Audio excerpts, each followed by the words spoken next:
नमस्कार, MP news के इस खास प्रोग्राम में आप सभी का स्वागत है और आपके साथ मैं हूं श्रद्धा बुंदेला। कोरोना काल में विषम परिस्थितियों का डॉक्टर्स ने बहुत सामना किया है। डॉक्टर्स को भगवान का दर्जा दिया गया है और इसी की तस्वीरें हमें कोरोना काल में भी देखने को मिली। इस वक्त हमारे साथ स्टूडियो में मौजूद है होम्योपैथिक चिकित्सक डॉक्टर A.K. द्विवेदी। डॉक्टर साहब, बहुत बहुत स्वागत है आपका। जी नमस्कार। जी, कोरोना काल में विषम परिस्थितियों का आपने सामना करा है, क्या कुछ कहेंगे आप कोरोना काल के बारे में?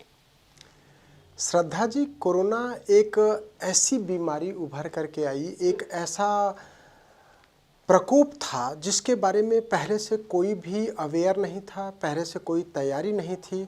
लेकिन यदि मैं मेरी खुद की बात करूं तो मैं 28 जनवरी 2020 से, जब हमारे देश में एक भी कोरोना के केस नहीं थे, तब मैं 28 जनवरी को दिल्ली में CCRH के हेडक्वार्टर्स में मीटिंग में था और आयुष मंत्रालय से हमको फ़ोन आया कि कोरोना जैसी कोई बीमारी चीन में चल रही है, तो उस पर कुछ होम्योपैथिक दवाइयाँ आप लोग सजेस्ट कर सकते हैं। पूरे देश से सभी सीनियर डॉक्टर्स मीटिंग में थे, हमारी साइंटिफिक एडवाइजरी बोर्ड की मीटिंग चल रही थी।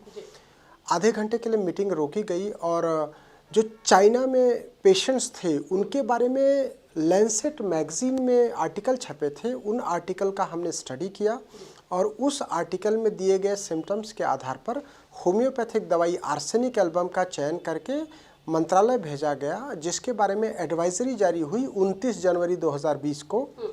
और मैं आपको बताना चाहता हूं कि पहला जो केस रिकॉर्ड हुआ इंडिया में वो 30 जनवरी 2020 को रिकॉर्ड हुआ। तो कोरोना के बारे में उसके पहले से ही सजगता होम्योपैथिक मंत्रालय ने लिया, आयुष मंत्रालय ने लिया। और जब प्रकोप के रूप में आया तो उस समय लोगों के पास रोग प्रतिरोधक क्षमता बढ़ाने के लिए या जीवन रक्षा के लिए एक होम्योपैथी की दवाई उपलब्ध थी, दैट इज़ आर्सेनिक एल्बम, जो हमारे द्वारा सलाह के आधार पर, हमारे द्वारा बताए गए अनुसार पर मंत्रालय ने दिया। उस समय बचाव के दूसरे साधन नहीं थे, दूसरी चिकित्सा प्रणाली में उतने अच्छे ट्रीटमेंट नहीं थे। लोग भले अस्पताल में एडमिट हुए, अस्पताल में एडमिट होने के बाद जब ऑक्सीजन सैचुरेशन लेवल कम हुआ तब भी लोगों ने होम्योपैथिक दवाइयों का प्रयोग किया। कहने का मतलब ये है कि डर से बचाने के लिए भी होम्योपैथिक दवाई थी, रोग प्रतिरोधक क्षमता बढ़ाने के लिए भी होम्योपैथिक दवाई थी, और अस्पताल में जब लोग काफ़ी लंबे समय तक 15 दिन, 20 दिन, 25 दिन एडमिट होने के बाद भी ठीक नहीं हो रहे थे, तब भी लोगों ने होम्योपैथिक दवाइयों का सहारा लिया और उससे काफ़ी लोगों को लाभ हुआ। और मैं अगर मेरी बात करूं तो मैं मध्य प्रदेश में जो कोरोना हेल्पलाइन थी उस पर अप्रैल में काम करना चालू किया और पूरे मध्य प्रदेश की जनता के साथ साथ उत्तर प्रदेश का जो बॉर्डर है वहाँ के लोग भी उस कोरोना हेल्पलाइन पर फ़ोन करते थे और हम उनको बताते थे, उनको सहयोग करते थे, उनके घर पे सैम्पलिंग टीम भेजते थे, उनके घर पे डॉक्टर्स भेजते थे और उनको तमाम प्रकार की सुविधाएं देने के साथ साथ उनको डर से भी बचाते थे, क्योंकि उस समय लोगों को पता ही नहीं था कोरोना होता क्या है। रूरल एरियाज़ में तो बिल्कुल नहीं पता था, सिटी में लोग टीवी के द्वारा, आप लोगों के द्वारा जान पाते थे।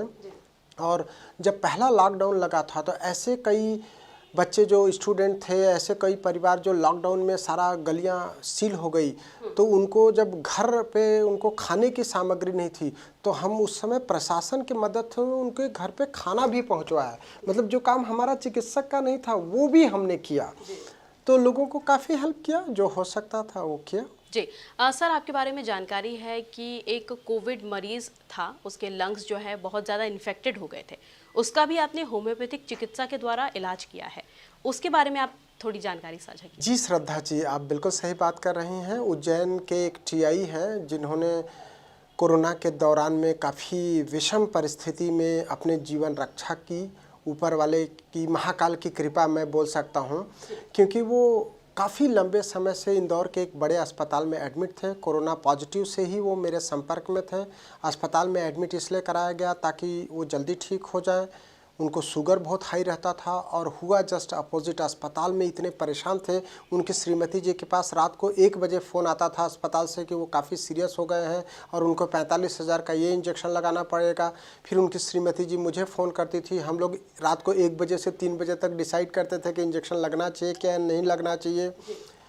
फिर धीरे धीरे वो अस्पताल का वो ड्यूरेशन काट करके छुट्टी होने के बाद घर पहुंच गए। लेकिन उनकी जो परेशानी थी वो कम नहीं हुई। घर पर पहुंचने के बाद भी उनके लंग में 75% तक इन्फेक्शन था और उनको चलने में परेशानी होने लगी, श्वास भरता था।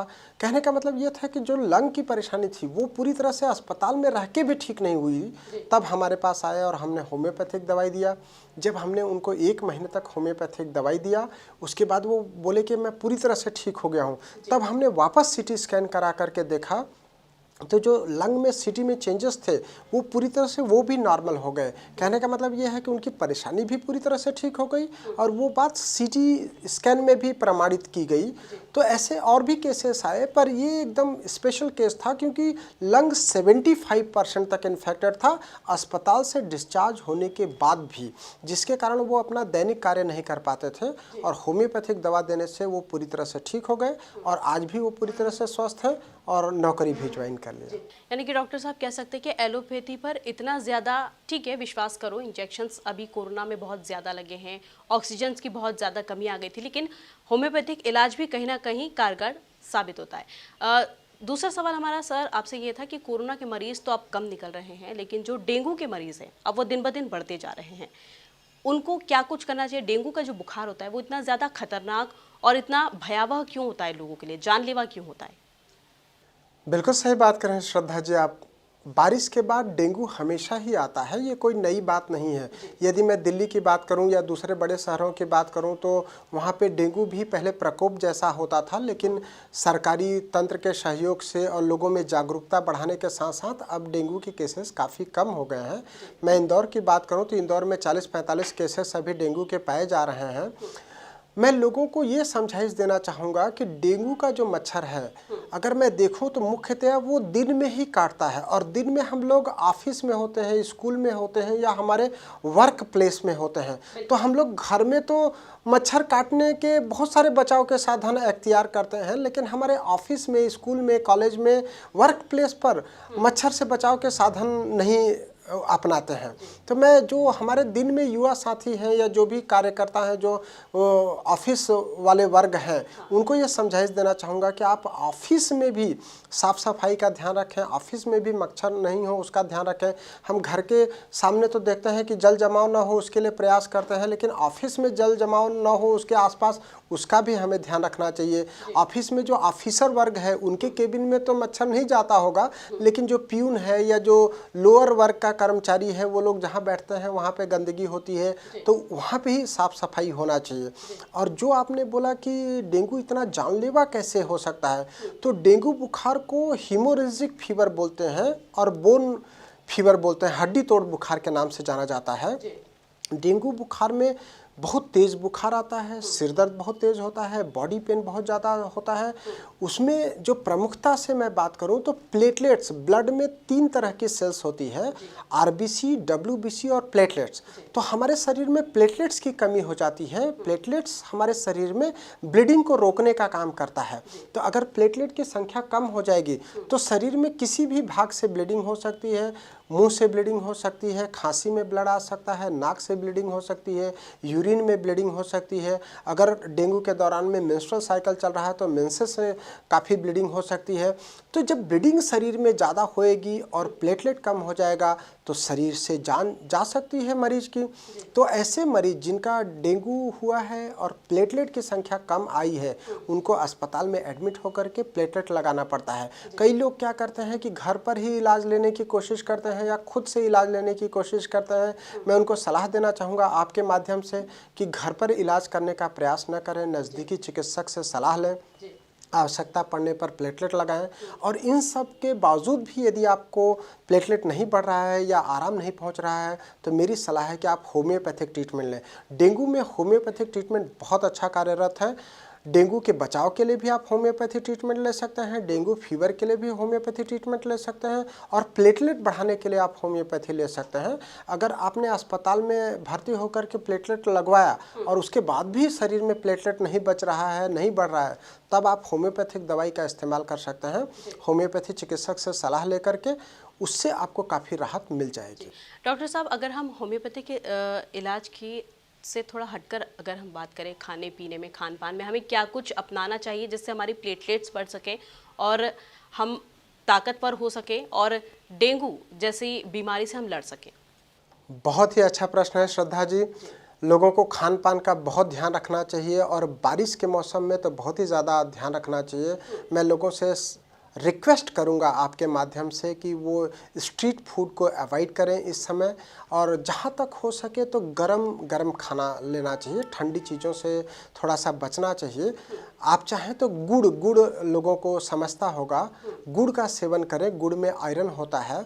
और उसी तरीके से प्रोटीन के लिए बादाम का सेवन कर सकते हैं, गुड़ बादाम खाएं, या गर्म दूध में हल्दी लें, या फिर भुना हुआ चना और गुड़ खा सकते हैं। इसी तरीके से पालक पनीर ले सकते हैं, पालक में आयरन होता है और पनीर में प्रोटीन होता है।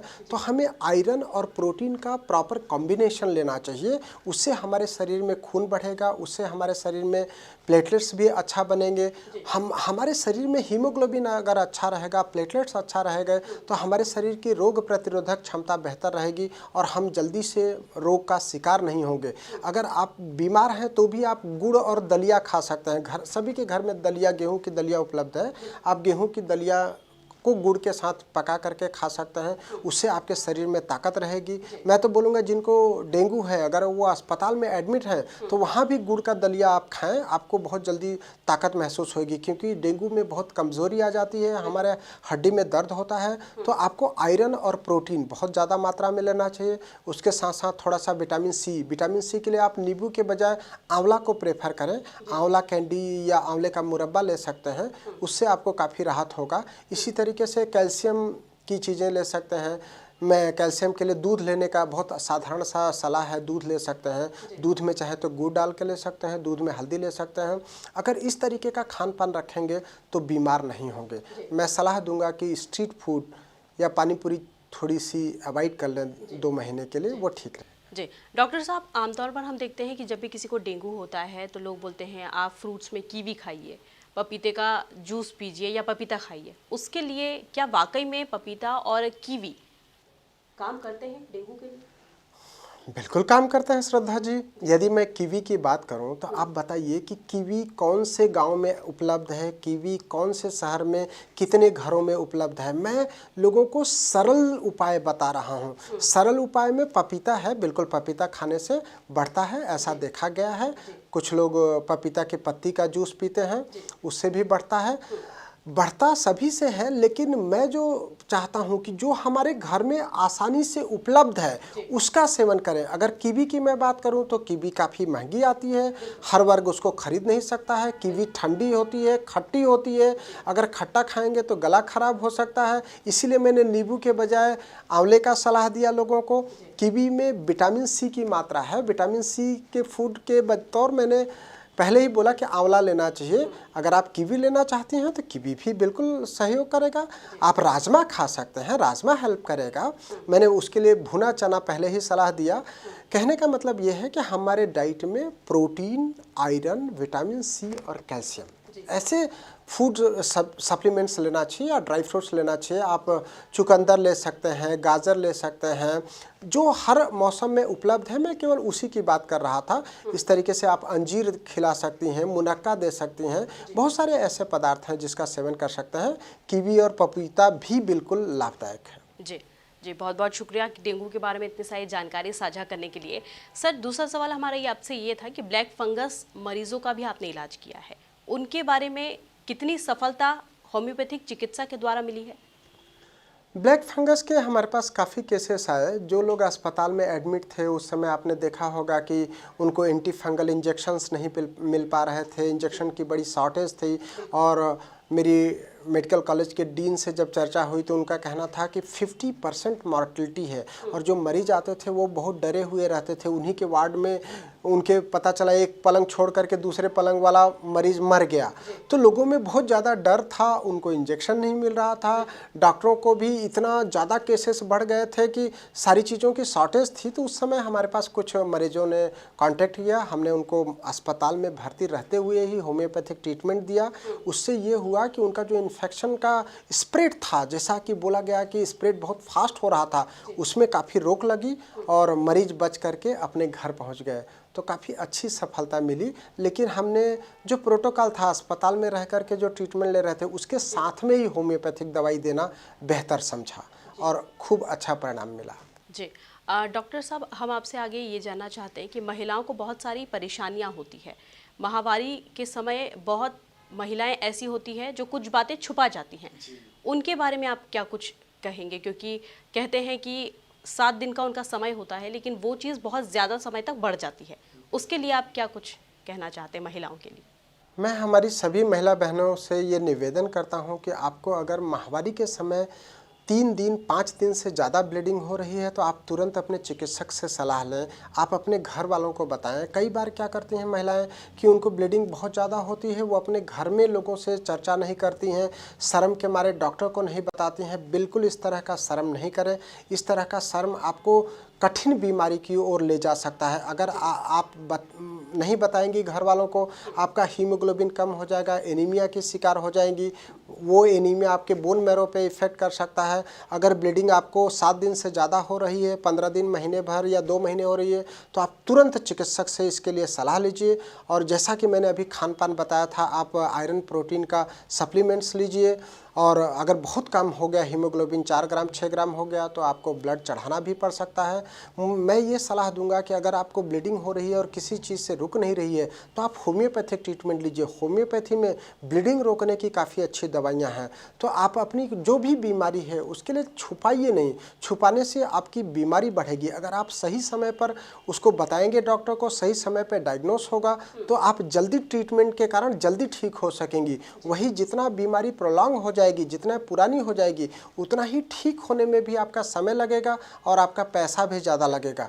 तो किसी भी बीमारी को छुपाना उचित नहीं होगा। उसके लिए डॉक्टर की सलाह ली जाए, तुरंत इन्वेस्टिगेशन कराया जाए और तुरंत उसका इलाज लिया जाना चाहिए। डॉक्टर साहब, खान पान में महिलाओं को क्या कुछ इस समय खाना चाहिए? क्योंकि देखा जाता है कि इस समय खाना बहुत कम हो जाता है, 1 या 2 रोटी ही महिलाएं खा पाती है, फ्रूट्स ज़्यादातर नहीं खा पाती हैं क्योंकि उनको काम ही इतना होता है कि वो अपने ऊपर ध्यान नहीं दे पाती। बिल्कुल सही बात है श्रद्धा जी, सबके घर की यही हाल है। अगर मैं मेरी वाइफ की बात करूं तो वो बोलती है कि मैं दूध पी करके क्या करूंगा।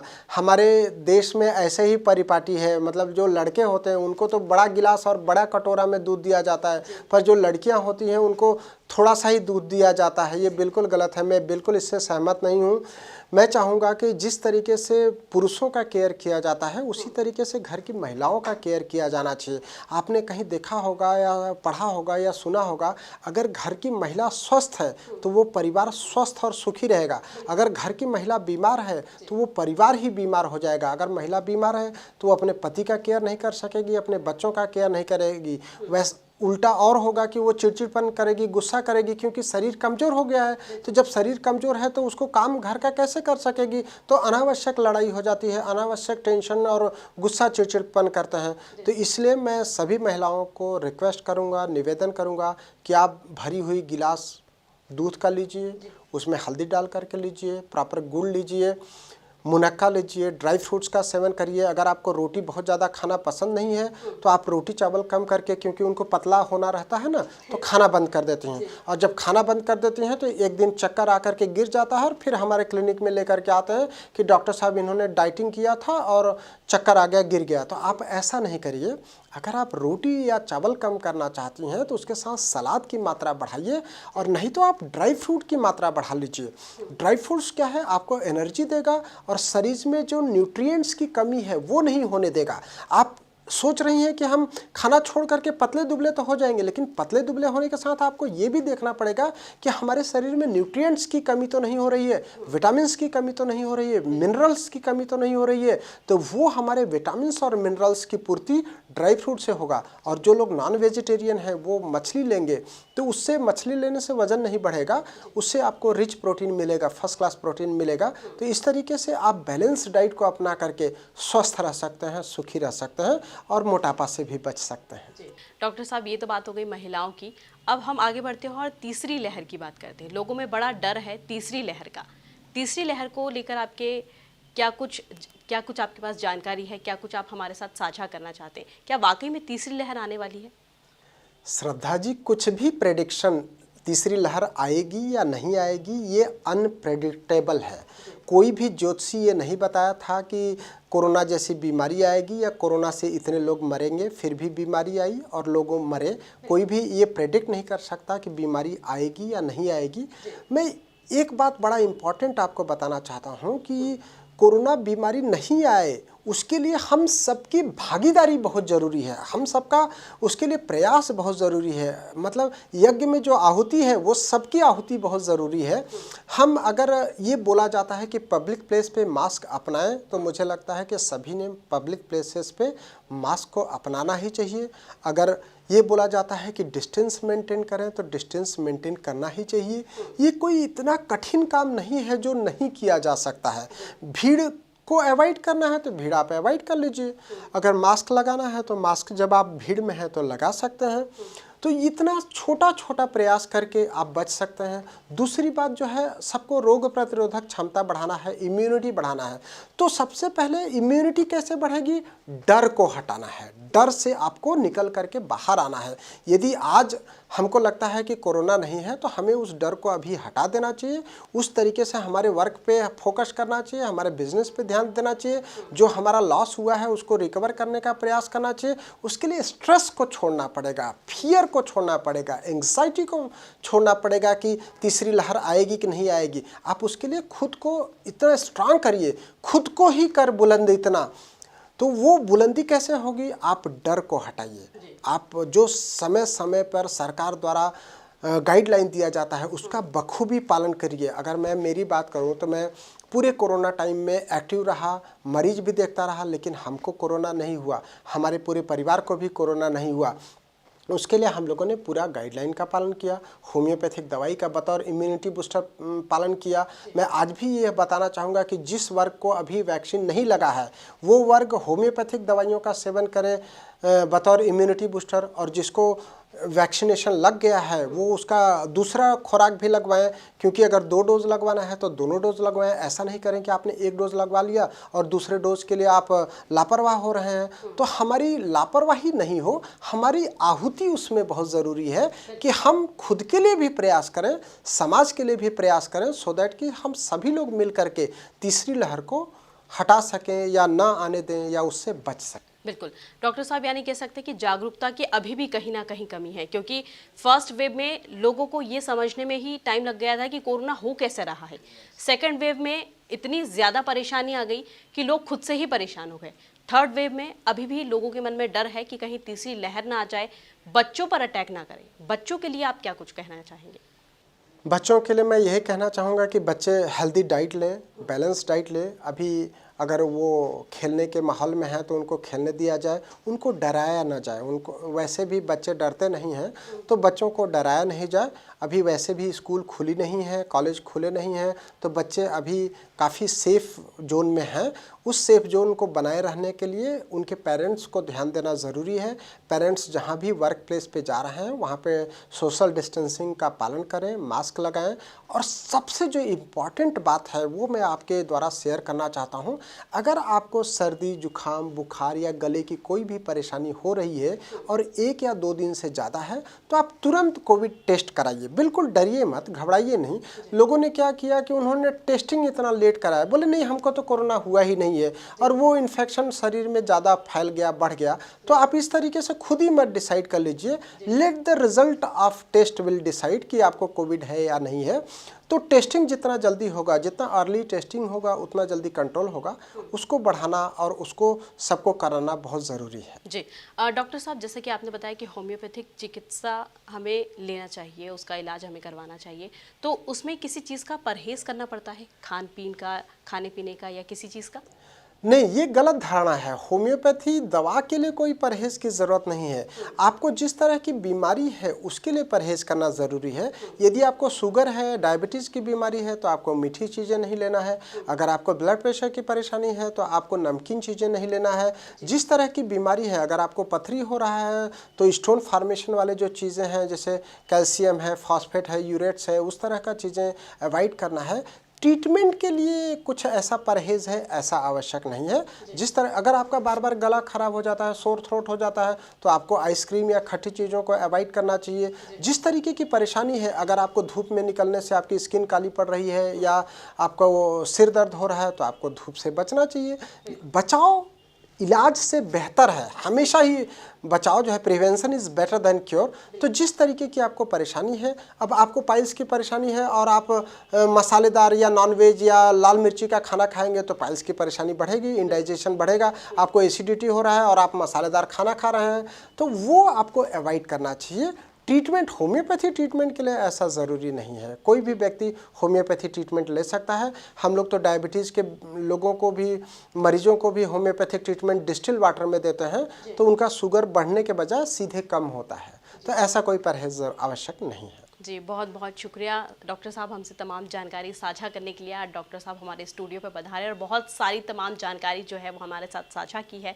तो एमपी न्यूज़ के साथ बने रहिए, ताज़ा तरीन खबरें आगे भी आपके लिए हम लाते रहेंगे। नमस्कार। एमपी की नब्ज, एमपी का हाल, मध्य प्रदेश की हर खबर एमपी न्यूज़ टीवी के साथ। लगातार खबरों के लिए सब्सक्राइब करें हमारा YouTube channel MP news TV. Latest updates के लिए बेल आइकन दबाना जरा भी न भूलें।